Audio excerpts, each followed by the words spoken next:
کا مطلب کیا ہوتا ہے؟ وہ دعا جو عبادت ہے اس کا مطلب یہ ہوتا ہے کہ اللہ رب العزت کو پکارنا اپنے کسی مسئلے کے لیے، اپنی کسی حاجت کے لیے، مشکل کشائی کے لیے، حاجت روائی کے لیے۔ اور استعانت کا مطلب کیا ہے؟ مدد مانگنا۔ تو جب مدد آپ مانگیں گے تو دعا کے ذریعے مانگیں گے۔ استغاثہ کا مطلب کیا ہے؟ مشکل اوقات میں اللہ رب العزت کو پکارنا مدد کے لیے۔ تو جب آپ استغاثہ کریں گے تب بھی آپ دعا کریں گے۔ اب اس استعانت اور استغاثہ میں کیا فرق ہے؟ استعانت کا مطلب ہے مدد مانگنا، اور استغاثہ کا مطلب یہ ہے کہ مشکل اوقات میں اللہ کو مدد کے لیے پکارنا۔ اور استغاثہ میں ایک مفہوم یہ بھی پایا جاتا ہے کہ آپ اللہ کو پکار رہے ہوں گے بلند آواز سے، آپ چیخو پکار کر رہے ہوں گے۔ تو استغاثہ استعانت میں داخل ہے، اور استعانت اور استغاثہ دونوں دعا میں داخل ہیں۔ تو دعا عبادت ہے۔ ترمذی شریف کی صحیح حدیث ہے، نبی علیہ السلام فرماتے ہیں دعا ہوا العبادہ، کہ دعا عبادت ہے۔ بلکہ ایک روایت کے الفاظ ہیں کہ دعا افضل ترین عبادت ہے۔ افسوس سے کہنا پڑتا ہے کہ لوگ قبر والوں کو پکارتے ہیں، فوت شدہ انبیاء کرام علیہم السلام کو پکارتے ہیں، یا ایسے انبیاء کرام علیہم السلام اور اولیاء کو پکارتے ہیں جو غائب ہوتے ہیں۔ مثال کے طور پہ عیسیٰ علیہ السلام دنیا میں موجود نہیں ہیں، آسمانوں پہ ہیں، عیسائی انہیں پکارتے ہیں مدد کے لیے۔ تو انبیاء کرام علیہم السلام کو، اولیاء کو، صالحین کو، جو قبروں میں جا چکے، جو فوت ہو چکے، یا جو یہاں پہ موجود نہیں ہیں، جن سے رابطہ ممکن نہیں ہے، انہیں اللہ رب العزت کی طرح پکارنا، ان سے دعا کرنا، مدد مانگنا، یہ کیا ہوگا؟ یہ عبادت میں ان کو اللہ کے ساتھ شریک کرنا ہوگا، اور یہ درست نہیں ہے۔ لیکن افسوس سے کہنا پڑتا ہے کہ پاک و ہند میں بہت سے لوگ اصحاب قبور کو مشکل اوقات میں پکارتے ہیں، ان سے مدد مانگتے ہیں۔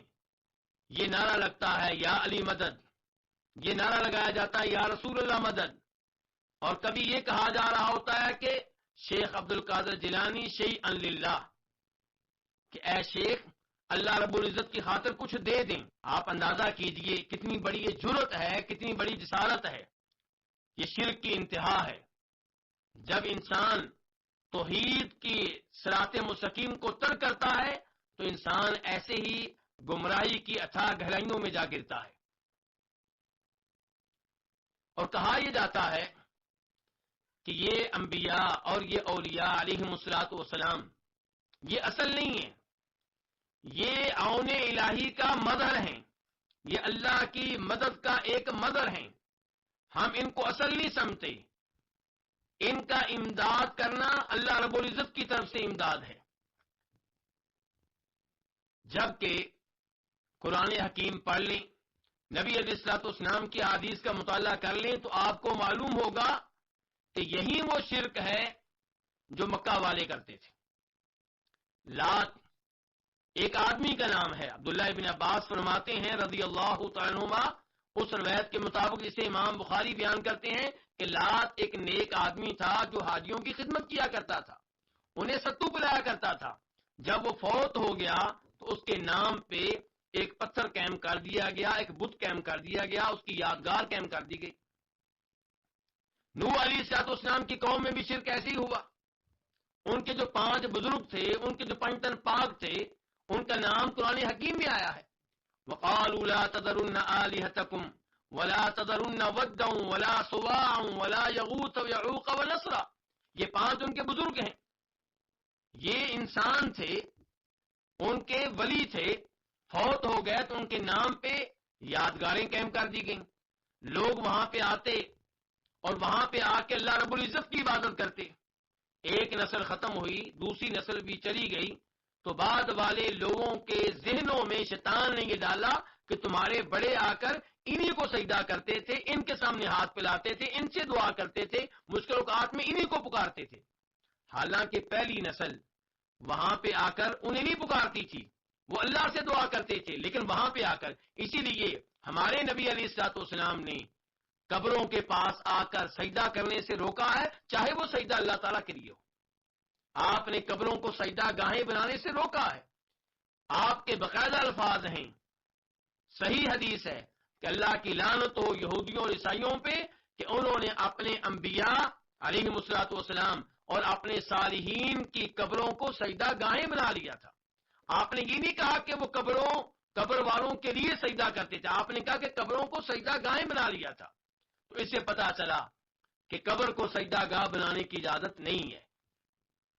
تو یہی کام نوح علیہ السلام کی قوم نے کیا تو شرک میں مبتلا ہوئے، اور شرک نے اتنی جڑ پکڑ لی کہ نوح علیہ السلام نے اس شرک سے روکنے کے لیے اپنی زندگی کے 950 سال صرف کر دیے.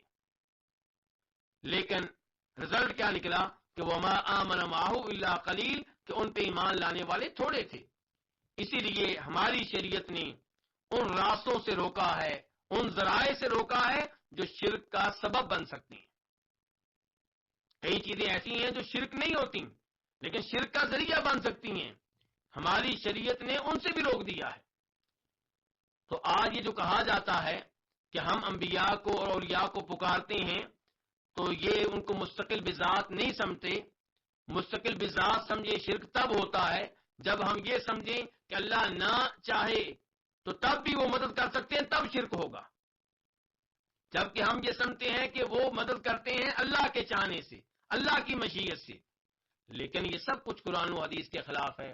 قرآن تو یہ کہتا ہے کہ وَمَنْ أَضَلُّ مِمَّنْ يَدْعُو مِنْ دُونِ اللَّهِ مَنْ لَا يَسْتَجِيبُ لَهُ إِلَى يَوْمِ الْقِيَامَةِ وَهُمْ عَنْ دُعَائِهِمْ غَافِلُونَ، کہ اس سے بڑا گمراہ کون ہوگا جو اللہ کے علاوہ کسی اور کو پکارتا ہے، کسی اور سے دعا کرتا ہے، جس سے دعا کرتا ہے اس کا یہ حال ہے کہ قیامت تک اس کی پکار کا جواب نہیں دے سکتا، اس کی دعا کو قبول نہیں کر سکتا. اللہ تعالیٰ ہمیں یہ بتائیں کہ وما انت بمسمع من فی القبور، کہ جو بھی قبروں میں ہیں انہیں آپ اپنی آواز نہیں سنا سکتے. اللہ نے یہاں پہ کیا کہا ہے؟ من کے لفظ میں سب آ جاتے ہیں. انبیاء کرام علیہم الصلوۃ والسلام بھی، اولیاء بھی، صالحین بھی، شہداء بھی، نیک بھی، بد بھی، مرد بھی، عورتیں بھی. جو بھی قبر میں چلا گیا اللہ تعالیٰ کہہ رہے ہیں تم اسے اپنی آواز نہیں سنا سکتے سوائے اس آواز کے جس کا ثبوت کسی حدیث سے مل گیا. مثال کے طور پہ حدیث میں آتا ہے کہ جب تم مردے کو دفن کر کے واپس آ رہے ہوتے ہو تو تمہارے قدموں کی آہٹ سنتا ہے. اس کے علاوہ کیا اصول ہے کہ جو بھی قبروں میں ہیں انہیں آپ اپنی آواز نہیں سنا سکتے. نبی علیہ السلام نے بدر میں قتل ہونے والے مشرکین کو اپنی آواز سنائی جبکہ وہ قتل ہو چکے تھے، تو یہ آپ کا معجزہ تھا. یہ عام اصول نہیں ہے، یہ اصولوں سے ہٹ کر تھا. اور معجزے دلیل ہوا کرتے ہیں کسی نبی کے نبی ہونے کی، یعنی کہ معجزہ دلیل ہوتا ہے کہ واقعی یہ نبی سچا ہے دعوی نبوت میں. ورنہ معجزہ کو معجزہ کہتے اسی لیے ہیں کہ یہ کام کو اور نہیں کر سکتا. تو عام اصول کیا ہے کہ جو بھی قبروں میں ہیں انہیں آپ اپنی آوازیں سنا سکتے. عام اصول کیا ہے؟ انک لا تسمع الموتى، کہ فوت شدگان کو آپ اپنی آواز نہیں سنا سکتے. عام اصول کیا ہے؟ ان الذين تدعون من دون الله عباد امثالكم فادعوهم فليستجيبوا لكم ان كنتم صادقين. جن کو بھی اللہ کے علاوہ پکارتے ہو، اللہ تعالیٰ کہہ رہے ہیں جن کو بھی پکارتے ہو اللہ کے علاوہ وہ تمہاری طرح کے بندے ہیں. ہمارے پاک و ہند میں لوگ کہتے ہیں کہ جو ایتیں تم ہمارے لیے پڑھتے ہو وہ تو بتوں والی ہیں. یہاں پہ اللہ تعالیٰ کہہ رہے ہیں جن کو تم میرے علاوہ پکارتے ہو عباد، وہ بت نہیں کہا، فرمایا بندے ہیں تمہاری طرح کے، یعنی کہ بشر ہونے کے لحاظ سے وہ تمہاری طرح ہیں. مقام کے لحاظ سے ہو سکتا ہے کوئی بندہ نبی ہو سکتا ہے کوئی ولی ہو، کوئی شہید ہو، لیکن بہرحال وہ بشر ہیں. تو فرمایا ان کو تم پکارتے ہو، اگر تم ان کو پکارنے میں سچے ہو تو تمہاری پکار کا جواب دیں. تو کہنے کا مطلب یہ ہے کہ فوت شدگان کو اور جو قبروں میں دفن ہو چکے انہیں پکارنا مستقل بذات سمجھ کر یا اللہ تعالیٰ کا تابع سمجھ کر دونوں طرح غلط ہے. اللہ تعالیٰ قرآن حکیم میں ارشاد فرماتے ہیں والذین اتخذوا من دونه اولیاء ما نعبدهم الا ليقربونا الى الله زلفى، کہ وہ لوگ جنہوں نے اللہ کے علاوہ ولی بنا رکھے ہیں، ولی پکڑ رکھے ہیں، اولیاء پکڑ رکھے ہیں، جب آپ ان سے بات کریں گے کہ تم نے کام کیوں کیا ہوا ہے، ان کی عبادت کیوں کرتے ہو، انہیں مشکل اوقات میں کیوں پکارتے ہو، ان سے دعا کیوں کرتے ہو، تو آگے سے کیا کہتے ہیں؟ ما نعبدهم الا ليقربونا الى الله زلفا، ہم ان کو اصل نہیں سمجھتے، ہم ان کی عبادت اس لیے کرتے ہیں، ہم ان سے دعا اس لیے کرتے ہیں، ہم مشکل اوقات میں اس لیے پکارتے ہیں تاکہ یہ ہمیں اللہ کے قریب کر دے۔ تو مشرکین مکہ کا بھی عقیدہ یہی تھا کہ یہ اللہ کے مد مقابل نہیں ہے، مستقل بذات نہیں ہے، اللہ کے تابع ہیں، اللہ نے ان کے عمل کو شرک قرار دیا۔ سورہ یونس کو آپ پڑھ لیں، اللہ تعالیٰ فرماتے ہیں وَيَعْبُدُونَ مِن دُونِ اللَّهِ مَا لَا يَضُرُّهُمْ وَلَا يَنفَعُهُمْ وَيَقُولُونَ هَؤُلَاءِ شُفَعَاؤُنَا عِندَ اللَّهِ، کہ پکارتے ان کو ہیں، عبادت ان کی کرتے ہیں جو نفع نقصان کے مالک نہیں ہیں، اور کہتے ہیں کہ ہم ان کو اصل نہیں مانتے، ہم ان کو اپنا سفارشی مانتے ہیں اللہ کے ہاں، یہ ہماری اللہ کے ہاں سفارش کرنے والے ہیں۔ قل اتنبئون اللہ بما لا يعلم في السماوات ولا في الارض سبحانہ وتعالی عما یشرکون۔ اللہ تعالی نے کسی کو یہ درجہ نہیں دیا، وہ جتنا بھی اللہ کا مقرب ہو، جتنا بھی نیک ہو، جتنا بھی صالح ہو، کہ اللہ کے علاوہ اس کی عبادت اس لیے کی جائے کہ وہ اللہ کے ہاں سفارشی ہے۔ سفارش کے نام پہ بھی کسی اور کی عبادت کرنا یہ غلط ہے، درست نہیں ہے۔ اللہ کہتے ہیں سبحان و تعالی عما یشرکون، یہ شرک ہے۔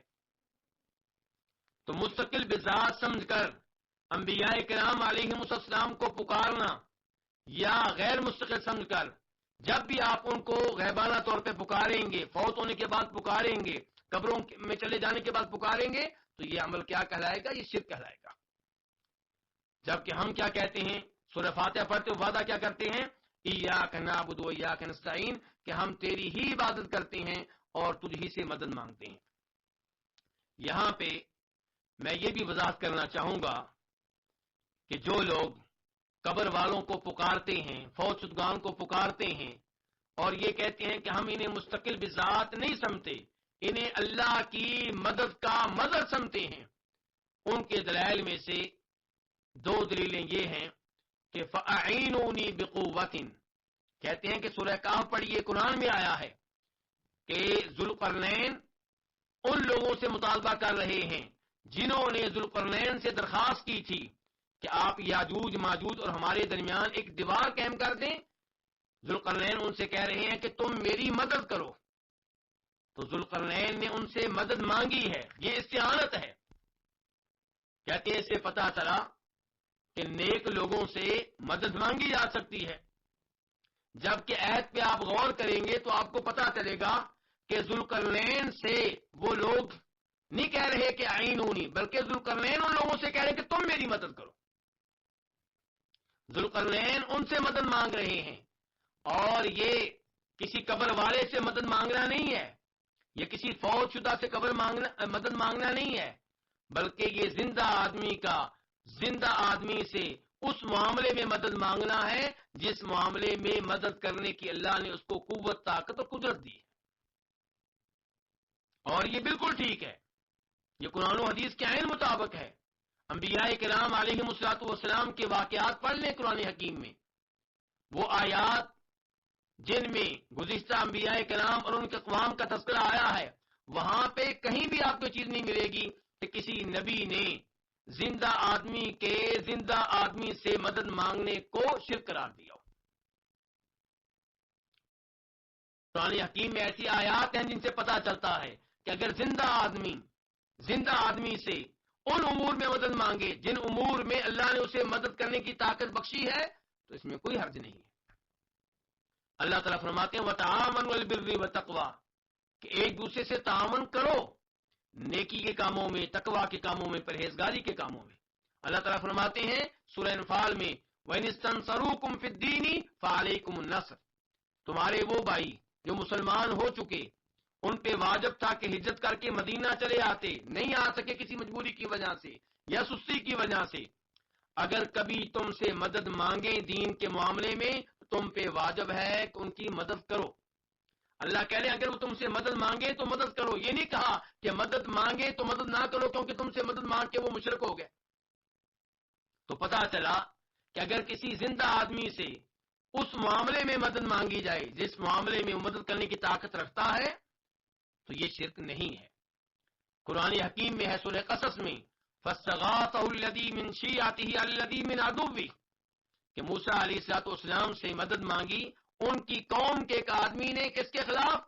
فرعون کی قوم کے ایک آدمی کے خلاف. اور لفظ کیا ہے؟ استغاثہ، فریاد کی، مدد کے لیے پکارا، مدد کے لیے چیخو پکار کی. تو اس کو اللہ رب العزت نے شرک قرار نہیں دیا. تو اس سے پتا چلا کہ اگر زندہ آدمی سے اس معاملے میں مدد مانگی جائے جس معاملے میں اللہ نے اسے مدد کرنے کی طاقت بخشی ہے تو یہ شرک نہیں ہے. لیکن اگر زندہ آدمی سے بھی ان معاملات میں مدد مانگی جائے جو رب کے خصائص میں سے ہیں، جو ربوبیت کے خصائص میں سے ہیں، تو غلط ہوگا. مثال کے طور پہ زندہ آدمی سے کہنا مجھے بیٹا دو، یعنی کہ اپنا بیٹا نہیں بلکہ مجھے بیٹا دو جیسے اللہ بیٹا دیتا ہے، اس انداز سے اسے کہنا تو یہ کیا ہوگا؟ یہ شرک ہوگا. زندہ آدمی سے یہ کہنا کہ میں نمازیں نہیں پڑھتا رہا، میں زکوٰۃ ادا نہیں کرتا رہا، میں نے بہت بڑا گناہ کیا تو مجھے معاف کر دو، یہ کیا ہوگا؟ یہ شرک ہوگا. زندہ آدمی سے کہنا مجھے شفا دو، ہاں علاج کا مطالبہ کر سکتے ہیں آپ حکیم صاحب سے، ڈاکٹر صاحب سے، لیکن یہ کہنا کہ شفا تم دو، شفا دینے والا اللہ ہے. شفا دینا یہ رب کی خصوصیات میں سے ایک خصوصی امر ہے. ایسے ہی ہدایت مانگنا، ہم آگے چل کے یہ ذکر کریں گے کہ ہدایت کی دو قسمیں ہیں. ایک ہے دلی ہدایت، تو دلی ہدایت کا مالک اللہ رب العزت ہے. اللہ کے علاوہ کوئی نہیں ہے جو ایمان کو، اسلام کو، توحید کو دل میں داخل کر دے. تو اس کا مطالبہ کسی پیر سے کرنا، کسی زندہ آدمی سے کرنا، یہ کیا ہوگا؟ یہ شرک ہوگا. تو یہ جائز نہیں ہے. تو خلاصہ کلام یہ ہے کہ استعانت عبادت ہے اور یہ اللہ رب العزت ہی سے ہوگی. البتہ اگر کوئی زندہ ہے تو اس سے آپ ان امور میں مدد مانگ سکتے ہیں جن امور میں اللہ نے زندہ لوگوں کو مدد کرنے کی طاقت بخشی ہے. رہے ہمارے وہ بھائی جو فوت شدگان کو پکارتے ہیں، قبر والوں کو پکارتے ہیں اور یہ دعویٰ کرتے ہیں کہ ہم ان کو مستقل بذات نہیں سمجھتے، تو ان کی ایک دلیل میں نے پہلے ذکر کی تھی فَأَعِينُونِي بِقُوَّةٍ، اور میں نے واضح کیا ہے کہ یہاں پہ زندہ ذوالقرنین زندہ لوگوں سے مدد مانگ رہے ہیں اس معاملے میں جس معاملے میں مدد کرنے کی وہ طاقت رکھتے تھے. کہہ رہے ہیں ذوالقرنین کہ تم میری مدد کرو، میں دیوار قائم کر کے دوں گا. اور دوسری دلیل وَاسْتَعِينُوا بِالصَّبْرِ وَالصَّلَاةِ، کہتے ہیں کہ دیکھیے یہاں پہ اللہ تعالیٰ کہہ رہے ہیں کہ مدد مانگو کس سے؟ صبر سے اور نماز سے. اور یہ بہت بڑا مغالطہ ہے. افسوس یہ ہے کہ عام لوگوں کو ایسی ایتیں سنا کر شرک میں مبتلا کیا جاتا ہے، جبکہ یہاں پہ اللہ تعالیٰ کہہ رہے ہیں کہ وَاسْتَعِينُوا بِالصَّبْرِ وَالصَّلَاةِ، یعنی کہ مجھ سے مدد مانگو. کیسے؟ صبر کے ذریعے، نماز کے ذریعے. جیسے نبی علیہ الصلوۃ والسلام مشکل اوقات میں کیا کیا کرتے تھے؟ نماز پڑھا کرتے تھے اور نماز میں اللہ کو پکارا کرتے تھے. تو ہم سے کہا جا رہا ہے کہ جب تم پہ مشکل اوقات آئیں، جب تم پہ مصائب آئیں تو نماز شروع کر دو، نماز میں اپنے رب کو پکارو، نماز میں رب سے مدد مانگو. سجدے میں جب تم اپنی پیشانی زمین پہ رکھ دیتے ہو، اللہ کے بہت قریب ہوتے ہو، تب اللہ تعالیٰ سے رابطہ کرو.